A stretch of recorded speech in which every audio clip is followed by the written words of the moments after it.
Dear students, कैसे हैं? अच्छे होंगे, खुश होंगे। हम लोग पहली वीडियो में अकाउंटिंग की बेसिक टर्म्स को सीखे थे। आज हम लोग उसका दूसरा पार्ट करने जा रहे हैं, तो देर ना करें, चलते हैं फिर बोर्ड की तरफ। तो पहला टॉपिक है डिस्काउंट। ठीक है प्यारे बच्चों, आप लोगों ने डिस्काउंट वर्ड तो बहुत बार सुने होंगे, लेकिन ये डिस्काउंट एक्चुअल में होता क्या है इसके बारे में अच्छे से आज हम लोग जानेंगे। जैसे आपने कभी किसी को डिस्काउंट दिया भी होगा और कभी किसी से लिया भी होगा, तो ये डिस्काउंट होता क्या है इसके बारे में आज हम लोग अच्छे से डिफाइन से बेहतरीन तरीके से जानेंगे। ठीक है, तो डिस्काउंट जो होता है वो कहेंगे किसे? तो आप जब कभी सामान खरीदने कहीं जाते हैं तो उसमें जो लिस्ट प्राइस लिखा होता है उस पैसे से अगर कुछ पैसा अगर हम कम देते हैं तो उसे हम लोग क्या कहेंगे? डिस्काउंट कहेंगे। जैसे भाई आपने अकाउंटेंसी का बुक परचेस करने जाते हैं मार्केट में, अगर उसमें 500 रुपया रेट लिखा है, ठीक है, लेकिन वो बिजनेसमैन या दुकानदार आपको 400 में देता है तो आपको 100 रुपये का डिस्काउंट मिलेगा। कहने का मतलब है आज हम लोग समझते हैं लिस्ट प्राइस, ठीक है, मान लेते कितना है 500 रुपया अकाउंटेंसी बुक का है, ठीक है, लेकिन एक्चुअल में हम लोग जो उसको देंगे एक्चुअल पे कितना दिए 400, तो दोनों का बीच का जो डिफरेंस होगा आपका क्या है? ये दोनों का बीच का जो डिफरेंस है ये आपका डिस्काउंट का अमाउंट होगा। क्लियर? जो आपने देखते होंगे यानी मुझे तो 100 रुपये का डिस्काउंट मिला है, हाँ उस दुकानदार ने 50 का डिस्काउंट दिया, चलो वहाँ खरीदते हैं। तो डिस्काउंट के पीछे जितने भी व्यक्ति हैं वो क्या होते हैं? अट्रैक्ट होते हैं। तो सारे दुकानदार लोग क्या है उस डिस्काउंट को देते हैं कि लोग मेरे यहाँ आए, ठीक है, लेकिन इसके टैग क्या होते हैं ये आप लोग नहीं जानते होंगे। तो आइए आज हम लोग डिस्काउंट के टैग को जानते हैं। तो पहला जो डिस्काउंट का है उसे कहते हैं ट्रेड डिस्काउंट। क्लियर? अब ट्रेड डिस्काउंट कहेंगे किसको? बहुत ही आसान भाषा में हम आपको एक बात बता देते हैं कि ट्रेड डिस्काउंट का मतलब होता है, ट्रेड मतलब होता है व्यापार, ठीक है, ट्रेड मतलब व्यापार, डिस्काउंट मतलब छूट, व्यापारिक छूट। बिजनेसमैन अपनी मर्जी से अगर कोई डिस्काउंट दे, क्या है भाई? बिजनेसमैन अपनी मर्जी से कोई डिस्काउंट दे उसे हम ट्रेड डिस्काउंट कहेंगे। आपको मांगने की जरूरत नहीं है। आप जब जाते हैं सिटी कार्ट या वी मार्ट या किसी भी मॉल में, बाहर में क्या लगा रहता है भाई? 70% डिस्काउंट, 20% डिस्काउंट, 40% डिस्काउंट। क्या आपने मांगा? नहीं मांगा, मतलब आपने मांगा भी नहीं है, उसने डिस्काउंट दे दिया, उसे हम कौन डिस्काउंट कहेंगे? Trade discount. क्लियर? अब देखिए ये ट्रेड डिस्काउंट जो होता है क्या सच में उसे डिस्काउंट दिया?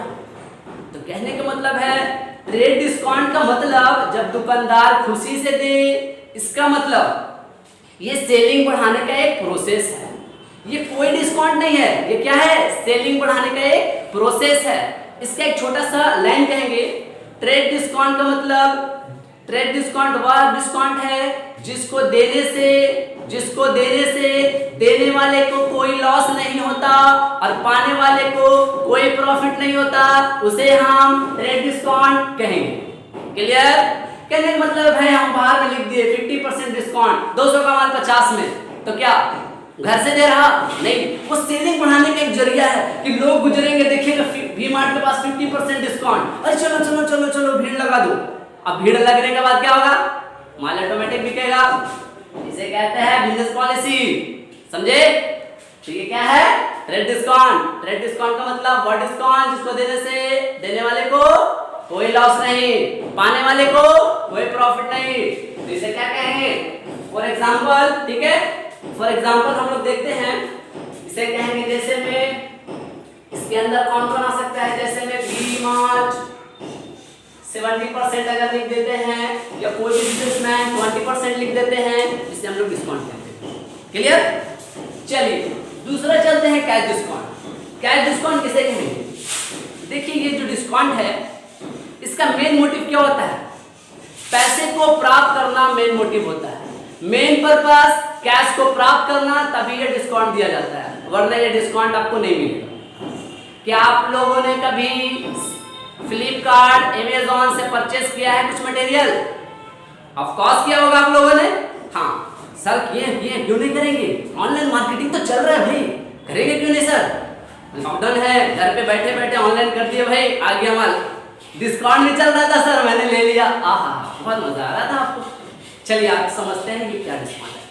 ठीक है भाई, आपने एक मोबाइल को परचेस किया, उसका लिस्ट प्राइस था 11,000 रुपया, ठीक है। आते हैं एग्जांपल देते हैं, ठीक है। आप एक मोबाइल परचेस किए, इसका रेट क्या है 11,000 रुपए, लेकिन वहां पर जो था फ्लिपकार्ट वाला खुद लगाया हुआ 30% डिस्काउंट, मतलब ट्रेड डिस्काउंट।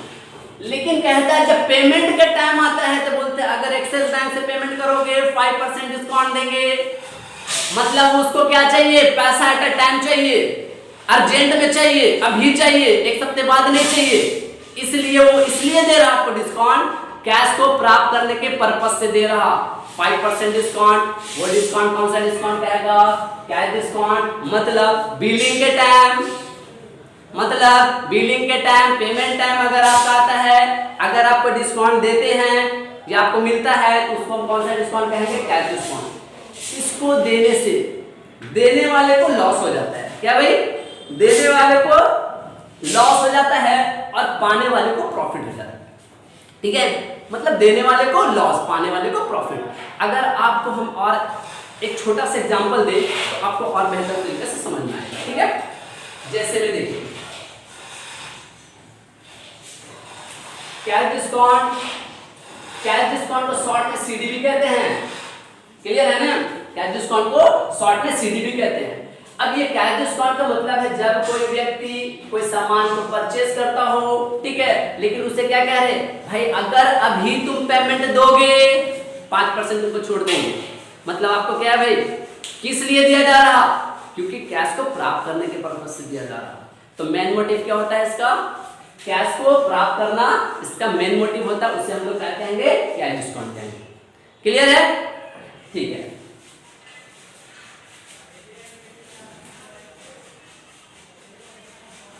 दूसरा देखते हैं नेक्स्ट 3 नंबर, ये क्या कहता है, स्पेशल डिस्काउंट। नाम से ही लग रहा है भाई स्पेशल है, ठीक है ना। हो सकता है आप उसमें से स्पेशल हो, तो कहने का मतलब है बिजनेस में स्पेशल डिस्काउंट भी दिया जाता है कुछ लोगों को। जैसे में बिजनेस के एम्प्लॉय को या बिजनेस के मैनेजर को, तो मालिक क्या करते हैं अपने इंटरनल जितने भी मैनेजर होते हैं, स्टाफ होते हैं, उन लोग को 1% या 2% स्पेशल डिस्काउंट होता है। जैसे में हम लोग जब परचेस करेंगे तो हम लोग को कोई वो सेवा नहीं मिलेगा, सर्विस नहीं मिलेगा, लेकिन वहाँ के जो स्टाफ होते हैं, एम्प्लॉय होते हैं, उनको क्या मिलता है, स्पेशल डिस्काउंट मिलते हैं 2% या 3%। उन लोग का कार्ड बना होता है, वहाँ से वो लोग परचेस करेंगे तो 2% या 3% डिस्काउंट मिल जाएगा, उसे हम स्पेशल डिस्काउंट कहेंगे। क्लियर है दोस्तों, तीनों टॉपिक क्लियर, ओके, ठीक है। नेक्स्ट टॉपिक देखते हैं, गुड्स है। हम लोग ने इसे पार्ट 1 में पढ़ा था थोड़ा सा। गुड्स मतलब क्या होता है, गुड्स मतलब माल होता है, ठीक है। गुड्स मतलब क्या होता है, माल होता है। हम लोग पहले टॉपिक में पढ़े थे। और इसका गुड्स का माल का क्या होता है, खरीदेंगे तो परचेज और बेचेंगे तो सेल, ठीक है। इसी के थोड़ा सा आगे बढ़ते हैं। कहने का मतलब है जब हम लोग माल को कैश में खरीदेंगे, पैसा दे के खरीदेंगे, नगद खरीदेंगे, तो इसे हम लोग क्या कहेंगे, इसे हम लोग कैश परचेस कहेंगे, मतलब नगद परचेस। और अगर आपका पहचान का है, रेगुलर बिजनेस में कस्टमर बन गया, उधार चलेगा, क्योंकि बिना क्रेडिट का बिजनेस नहीं चलता है। जहां पर बिजनेस में उधार ना हो, बिजनेस चलना मुश्किल। इसलिए हर एक बिजनेस में लेन देन चलता रहता है, ट्रांजैक्शन होता रहेगा, कभी उधार कभी नगद, कभी उधार कभी नगद। अगर उधार में परचेस किए क्रेडिट परचेस कहलाएगा, नगद में परचेस किए कैश परचेस कहलाएगा। Clear, okay. दूसरा है सेल। जिस तरह परचेस पे लागू होता है नियम, उसी तरह सेल पे भी नियम लागू होता है। अगर माल को हम नगद में बेच दिए, क्या के माल को नगद में बेच दिए तो क्या कहलाएगा, कैश सेल। माल को उधार में बेच दिए, क्रेडिट सेल। जब भी माल उधार बिकेगा नाम मेंशन होगा, क्या होगा, नाम मेंशन होगा, किस व्यक्ति को बेचे, ठीक है।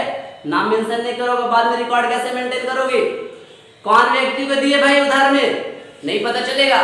इसलिए जब भी उधार में माल बेचेंगे नाम मेंशन करेंगे। अगर आप किसी को उधार दीजिएगा 10 रुपए, भाई 5 रुपये दिए, 10 रुपये दिए, 500 दिए, जो भी, तो क्या नाम नोट नहीं करोगे किसको दिए? एक आदमी को दोगे भाई, दोस्त को तो पता चल जाएगा कि उस फलाना को दिए, मेंटेन कर लेंगे। बिजनेस में रहिएगा, कैसे मेंटेन कीजिएगा? तो जब भी किसी पर्टिकुलर व्यक्ति को उधार में देंगे ना मटेरियल या फिर माल, तो उसको क्या करेंगे? नाम मेंशन कर देंगे। जब जब क्रेडिट वर्ड आएगा नाम मेंशन होगा। क्लियर है? चलिए देखो भाई, बेसिक अगर मजबूत होगा आपका, ठीक है, तो आप अकाउंटिंग के मामले में बादशाह बन जाओगे। लेकिन अगर बेसिक ही वीक होगा तो फिर वही बात, ऊपर से ऐसे, ठीक है ना? तो कहने का मतलब है इसको मजबूत बना लेंगे जड़ को, उसके बाद आप अच्छे से देखेंगे अकाउंट क्या होता है। जब क्वेश्चन डील करेंगे ना तो सारा क्लियर दिखेगा आप लोगों को। लेकिन अगर बेसिक मजबूत नहीं होगा, आपको बोलेंगे डेबिट क्रेडिट, आप बोलोगे क्या बोल रहे सर, समझ में नहीं आ रहा है मेरे को। तो इसलिए क्या है भाई, बेसिक को बढ़िया से पढ़िए और बढ़िया से समझिए, ठीक है? आगे टॉपिक पे देखते हैं।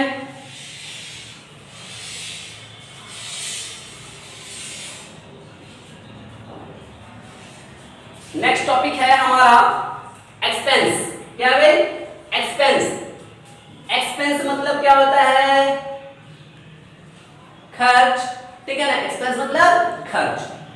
अब ये एक्सपेंस जो है, हम जानते हैं कि खर्च होता है सर, ये हमको पता था, आपने बताया था बहुत बार, एक्सपेंस मतलब खर्च होता है, मैंने 9-10 में भी पढ़ा था। लेकिन भाई क्या आपको पता है एक्सपेंस के टाइप भी होते हैं? देखिए एक्सपेंस के क्या टाइप होते हैं? Direct expense, indirect expense. पहला टॉपिक है डायरेक्ट एक्सपेंस, दूसरा इनडायरेक्ट एक्सपेंस। अब डायरेक्ट एक्सपेंस किसे कहेंगे? क्वेश्चन होता है। अगर ये एक्सपेंस को आप समझ गए तो आने वाले जितना भी क्वेश्चन होगा आपका एक्सपेंस से रिलेटेड, चाहे वो आपका पीएचडी तक का क्वेश्चन क्यों ना हो जाए, इस अगर डायरेक्ट एक्सपेंस और इनडायरेक्ट एक्सपेंस को समझ लिए, मामला क्लियर है, ठीक है? तो आइए देखते हैं। एक्सपेंस मतलब खर्च। जैसे में आपने बुक परचेस किया, एक्सपेंस हो गया। फी दिया, एक्सपेंस हो गया। रेंट दिया, एक्सपेंस हो गया। आप ट्यूशन के लिए आ रहे थे, रास्ते में आपने भाड़ा दिया, एक्सपेंस हो गया। आपने पेंसिल खरीदा, एक्सपेंस हो गया। पेन खरीदा, एक्सपेंस हो गया। लेकिन इस सब मटेरियल में से डायरेक्ट कौन हुआ, इनडायरेक्ट कौन हुआ, ये क्वेश्चन होता है, ठीक है? तो देखेंगे डायरेक्ट एक्सपेंस का मैंने एक छोटा सा लाइन लिखा है, समझेंगे। Related to production and manufacturing. Production और मैन्युफैक्चरिंग कहने का मतलब है जब माल को तैयार करने में जितना भी पैसा खर्च हो, माल को तैयार करने में जितना भी पैसा खर्च हो, प्रोडक्शन या मैन्युफैक्चरिंग में डायरेक्ट एक्सपेंस कहलाएगा। जैसे में माल को खरीदने में क्या लगता है भाई? भाड़ा लगेगा। हम दिल्ली में मटेरियल को खरीदे 1000 में, यहां लाएंगे 500 भाड़ा, तो माल का रेट क्या पड़ा भाई? 1500। तब बेचेंगे 18 में, वरना लॉस में चले जाओगे। तो जो भी माल खरीदेंगे, तो कैरेज क्या हो गया एग्जांपल इसका? कैरेज मतलब होता है ढुलाई करना। मजदूर आएगा आपके यहाँ, उस माल को रेडी करेगा, क्योंकि रॉ मटेरियल लाए थे। तो वेजेस क्या हो जाएगा आपके लिए? Direct expense. आप कह सकते हैं फैक्ट्री से जितना भी रिलेटेड होगा, फैक्ट्री में क्या होता है? माल को तैयार किया जाता है, मैन्युफैक्चरिंग किया जाता है। तो जितना भी माल को तैयार करने में पैसा का खर्च हो, जितना भी माल को तैयार करने में पैसा का खर्च हो, उसे डायरेक्ट एक्सपेंस कहेंगे। क्लियर? तो आप कह सकते हैं कैरेज, वेजेस, मैन्युफैक्चरिंग एक्सपेंस, ठीक है? Electricity in factory, factory word लगा रहेगा तभी डायरेक्ट एक्सपेंस होगा, ठीक है? फैक्ट्री के अंदर जितना भी खर्च है सारा कहां चल जाएगा? डायरेक्ट एक्सपेंस में। क्लियर? दूसरा देखेंगे, दूसरा कहता है इनडायरेक्ट एक्सपेंस किसे कहेंगे? इनडायरेक्ट एक्सपेंस का मतलब होता है related to business expense and running cost, ठीक है? कहता है बिजनेस को चलाने में जितना भी खर्च हो जाए, क्या भाई? बिजनेस को चलाने में जितना भी खर्च हो जाए। जैसे में सर्विस प्रोवाइड करते हैं, आइए सर कुछ सामान लीजिए, आपको घर तक पहुंचा देंगे, तो ये क्या है? सर्विस प्रोवाइड कर, बिजनेस को रन करने में पैसा खर्च हो रहा, और उसमें क्या था? माल को बनाने में पैसा खर्च हो रहा, तो डायरेक्ट। माल को बेचने में जो पैसा खर्च हो वो इनडायरेक्ट। माल को बनाने में जो पैसा खर्च हो वो डायरेक्ट, और माल को बेचने में जो पैसा खर्च हो वो इनडायरेक्ट। क्लियर, एकदम आसान भाषा में। तो आप इसमें क्या कह सकते हैं, देखो जब माल तुम बेचोगे तो उसके लिए एक संस्था रहेगा, मतलब मेन लोकेशन जहां से माल बिकेगा। तो मेन लोकेशन का जो भाड़ा दोगे उसे कहेंगे, जैसे में मेन लोकेशन का भाड़ा दोगे कहलागा रेंट पेड। उसके बाद हो सकता है माल बेच रहे हो तो बीच में कोई मेडिएटर हो, ठीक है, तो उसको अगर दे रहे हैं कुछ कमीशन तो कमीशन पेड, कमीशन पेड, ठीक है। तो क्या है, कमीशन पेड देंगे तो इनडायरेक्ट एक्सपेंस, मतलब चलाने में जो भी खर्च हो जाए, ठीक है ना, वो इनडायरेक्ट एक्सपेंस। क्लियर है, ओके, ठीक है। नेक्स्ट टॉपिक देखते हैं क्या है। नेक्स्ट टॉपिक, जहां पर खर्च होगा वहां पर इनकम भी होगा, जहां पर खर्च होगा वहां पर इनकम भी होगा। अब भाई पहले बताओ, पहले इनकम के पहले खर्च?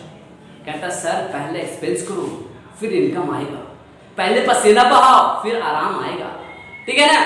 तो कहने का मतलब है क्या, पहले एक्सपेंस करो, तो मैंने एक्सपेंस कर दिया, जो करना था अभी इनकम का बारी है। तो कहते हैं इनकम किसे कहते हैं, आपको हम बताए थे, 5 का माल 6 में बेचना 1 का इनकम, 1000 में लाए 1500 में बेचे 500 का इनकम। क्लियर है, इसमें तो कोई डॉट नहीं होगा आप लोगों को, क्योंकि इन दिनों आप लोग देखते हैं 5 रुपये वाला कलम 6 में बेचना लगे हो क्लास में ही तुम लोग, हाँ ठीक है। अब देखते हैं डायरेक्ट एक्सपेंस, डायरेक्ट इनकम किसे कहेंगे, सॉरी यहाँ पर थोड़ा सा मिस्टेक हो गया, ठीक है। ये क्या है, डायरेक्ट इनकम है और इनडायरेक्ट इनकम, ठीक है। कहता है बिजनेस का जो मेन मोटिव होगा, बिजनेस का मेन मोटिव से जो इनकम का सोर्स आता है, जो मेन सोर्स होगा, क्या होगा, बिजनेस का मेन सोर्स। देखिए मेन टॉपिक क्या है, बिजनेस का मेन सोर्स जो होगा वही बिजनेस का डायरेक्ट इनकम होगा। तो एक बिजनेसमैन के लिए मेन सोर्स क्या होता है, उसका सेलिंग, जो उसका मेन इनकम होता है। क्या सेल के अलावा और क्या कर सकता है, तो इसका मेन सोर्स हो गया सेलिंग। अगर कोई नॉन प्रॉफिट ऑर्गेनाइजेशन को लेते हैं, ठीक है, तो नॉन प्रॉफिट ऑर्गेनाइजेशन का मेन इनकम का सोर्स होगा उसका चंदा, सब्सक्रिप्शन, तो उसका मेन इनकम हो गया। अगर कोई इंस्टीट्यूट को लेते हैं तो उसका मेन इनकम क्या हो गया, ट्यूशन फी। तो जितना भी मेन इनकम होगा, मेन इनकम का सोर्स होगा, उसको हम लोग कहेंगे डायरेक्ट इनकम, ठीक है, उसे हम क्या कहेंगे, डायरेक्ट इनकम।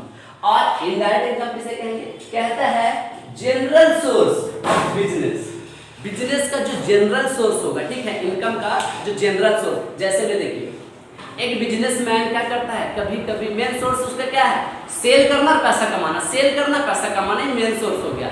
लेकिन क्या है, कभी कभी क्या करता है, कमीशन पे माल बेचता है, तो उसका मेन सोर्स कमीशन नहीं होता है, ठीक है, वो अदर सोर्स है, जनरल सोर्स हो गया, ठीक है। जैसे में मेरे यहाँ माल अवेलेबल नहीं था, मैंने दूसरे जगह से माल लाया जो कमीशन पे बेच दिया, उसे क्या कहेंगे, इनडायरेक्ट इनकम कहेंगे, जो मेन सोर्स नहीं होगा, ठीक है। उसके बाद बहुत सारे एग्जांपल्स हैं इनडायरेक्ट इनकम का, बहुत सारे एग्जांपल्स हैं इनडायरेक्ट इनकम का। जैसे में देखिए इनडायरेक्ट इनकम का एग्जांपल लेंगे, एक बिजनेसमैन क्या है भाई, एक बिजनेसमैन अपने रूम को क्या करता है, भाड़ा पे लेता है और उस पर रेंट लेकर के चलाता है, ठीक है ना। जैसे में एक इंस्टीट्यूट हो या एक दुकानदार हो, तो वो क्या करते हैं, एक रूम लेते हैं या एक शॉप लेते हैं, उस पर रेंट पे करते हैं, ठीक है।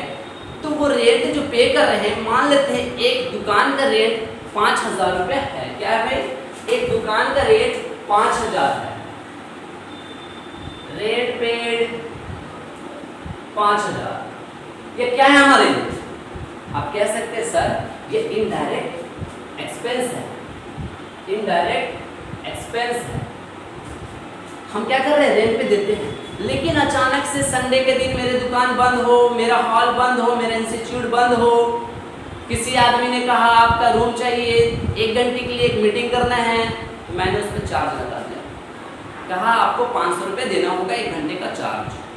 तो अब मैंने उससे रेंट रिसीव किया, क्या किया, रेंट रिसीव किया, तो यहाँ पर कौन सा इनकम कहलाएगा, क्या मेन सोर्स था रेंट लगाना मेरा, नहीं ना, मेन सोर्स क्या था, इंस्टीट्यूट चलाना और उससे इनकम कमाना एज ए फीस, ठीक है। लेकिन यहाँ पर रेंट पे जब मैंने हॉल लगा दिया, तो जब इनकम आया, ये कौन सा इनकम कहलाएगा, इनडायरेक्ट इनकम। क्लियर है, आगे बहुत सारे नए नए टॉपिक मिलेंगे आपको, घबराना नहीं है।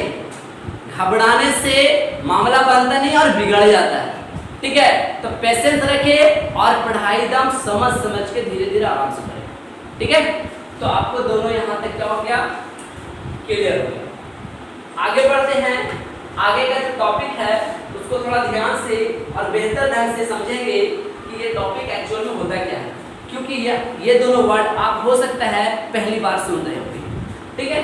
पहला जो टॉपिक है जो 5 नंबर पे है, इसे कहते हैं सैंडरी डेप्टर। इसे क्या कहते हैं, सैंडरी डेप्टर। क्या कहते हैं, सैंडरी डेप्टर। लिखाता है डेप्टर, लेकिन पढ़ेंगे क्या, डेटर। पढ़ेंगे क्या, डेटर। बी को साइलेंट करके पढ़ेंगे, ठीक है ना। तो सैंडरी डेटर, तो कहते हैं सैंडरी डेटर। सर ये मैंने पहली बार नया वर्ड सुना। तो बिजनेस में इसका बहुत बड़ा काम है, बहुत इंपॉर्टेंट है ये वर्ड, ठीक है। कहता है जब हम किसी व्यक्ति को क्या करते हैं, उधार में माल बेच देते हैं।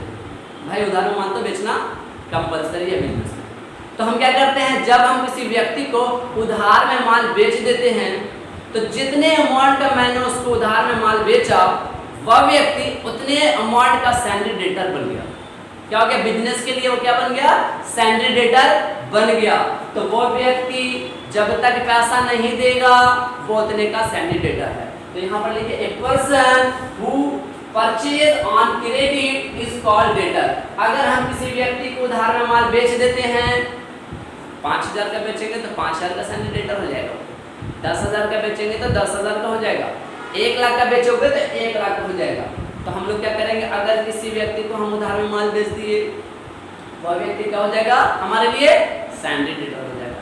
और जस्ट उसका अपोजिट कर दीजिए तो सैंडरी क्रेडिटर, ठीक है। सैंडरी क्रेडिटर का मतलब होता है जो व्यक्ति माल को बेचता हो। क्या करते हैं भाई, जो व्यक्ति माल को सेल करता हो लेकिन उधार में। क्या है, जो व्यक्ति माल को सेल करता हो लेकिन उधार में, वह व्यक्ति सैंडरी क्रेडिटर कहलाएगा। क्लियर। जब हम किसी व्यक्ति से उधार में माल खरीद के लाते हैं तो वह व्यक्ति क्या कहलाएगा, सैंडरी क्रेडिटर। आइए एक छोटा सा एग्जांपल में दोनों को क्लियर करते हैं, ठीक है। यहाँ पर देखते हैं छोटा सा एग्जांपल। यहाँ पर ये क्या है, मान लेते हैं बिजनेस है जिसका नाम ABC। अब हम जिस व्यक्ति से क्या किए, माल को खरीदे, तो ये क्या है, सेलर है। क्या है ये, सेलर, ठीक है। और हम जिस व्यक्ति को माल बेचेंगे वो क्या है, परचेजर, ठीक है। तो परचेज करने वाला ये कहलागा सैंडरी डेप्टर और ये व्यक्ति कहलागा क्रेडिटर। ये व्यक्ति कहलागा क्रेडिटर। क्या है, माल को बेचेंगे तो ये परचेजर डेटर कहलाएगा, माल को बेचेंगे सेलर क्रेडिटर कहलाएगा। क्लियर। चलिए एक लास्ट टॉपिक को देखते हैं, बैड डेब्ट्स। ये भी आपने पहली बार सुना होगा आई थिंक, मुझे लग रहा है जी। तो बैड डेब्ट्स क्या है, इसका हिंदी काफी टफ है, डूबतरी। क्या है भाई, डूबतरी, ठीक है। हाँ, तो बैड डेब्ट्स का मतलब क्या होता है, एकदम आसान भाषा में समझेंगे। जब हम किसी व्यक्ति को उधार में माल बेच देते हैं और किसी कारणवश वो पैसा प्राप्त ना हो, उसे हम बैड डेब्ट्स कहेंगे। क्या है, उसे हम बैड डेब्ट्स कहेंगे। जब हम किसी व्यक्ति को उधार में माल बेच दे और पैसा प्राप्त ना हो, उसे हम बैड डेब्ट्स कहेंगे। क्लियर। अब ये 3 रीजन से हो सकता है। रीजन नंबर 1, जिस व्यक्ति को आप उधार में माल बेचे, ठीक है, जिस व्यक्ति को उधार में आप माल बेचे उसका बिजनेस बर्बाद हो गया हो, तबाह हो गया हो, इंसॉल्वेंस हो गया हो, दुकान उठा के चला गया हो, तब पैसा नहीं मिलेगा, पैसा डूब गया। हम क्या एंट्री मारेंगे, बैड डेब्ट्स। 500, 600, 1000, 2000 जितने का रकम का होगा उतने का बैड डेब्ट्स डाल देंगे। क्लियर। फिर कहते हैं एक रीजन और बताइए सर। दूसरा रीजन कहता है हो सकता हो जिस व्यक्ति को हम उधार में माल बेचे वो व्यक्ति किसी कारणवश मर गया हो, डेट कर गया हो, तब भी पैसा नहीं मिलेगा, उस व्यक्ति भी कंडीशन में बैड डेब्ट्स होगा। तीसरा कंडीशन हो सकता है जिस व्यक्ति को हम उधार में माल बेचे हो वह व्यक्ति के दिल में बेईमानी आ गया हो, कहता है नहीं देंगे, तब भी हम उस कंडीशन में बिजनेस में बैड डेब्ट वर्ड का इस्तेमाल करेंगे। ठीक है प्यारे बच्चों, देखो मैंने यहाँ पर सारे एक एक करके सारे को क्लियर किया है, तो इसे बेहतर तरीके से मैंने समझाया है। अब आपका काम है इसे नोट डाउन करना, तो इसे अच्छे से नोट करेंगे और इसको दोबारा से घर पे समझने की कोशिश करेंगे। ठीक है, और इसी तरह से पार्ट 2 आपका मैंने कंप्लीट किया है। ठीक है, और नेक्स्ट वीडियो आप लोग का पार्ट 3 बहुत ही जल्द आएगा, जिसमें और भी बेसिक टर्म्स ऑफ अकाउंट सीखेंगे। ठीक है, वीडियो आपको पसंद आया होगा तो लाइक करें, कमेंट करें, शेयर करें और सब्सक्राइब करना ना भूलें। ठीक है, goodbye, take care, next video के साथ मिलते हैं।